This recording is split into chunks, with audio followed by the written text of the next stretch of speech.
Eto, pagkatapos ng bagyo, nakabalik nilang farm. Ayan ang naging itsura.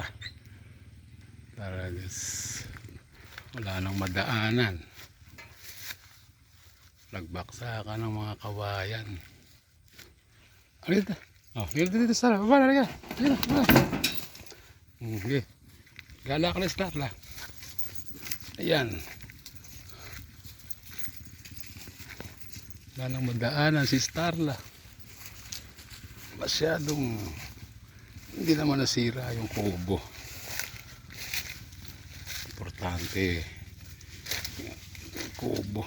Pero maraming nagbaksakang puno.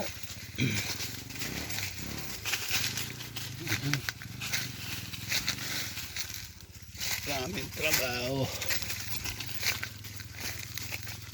Ito ang naganap dito sa Alorma. Ayun oh, baksak yung mga putol, yung mga sanga ng akasya. Ay grabe, nagbaksakan ng mga saging, pati yung mga ano doon.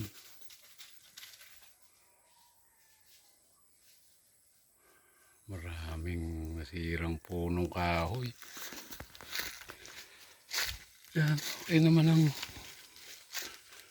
kubo.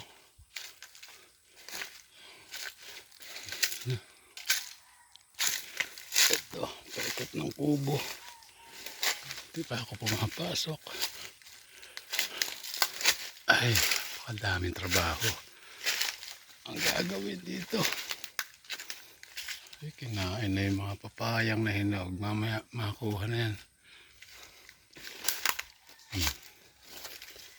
Wala na namang nag-attempt. Ayan. Baksakan ng mga ayan, avocado ni nanay oh. Laki na. Masyadong masukal. Alright.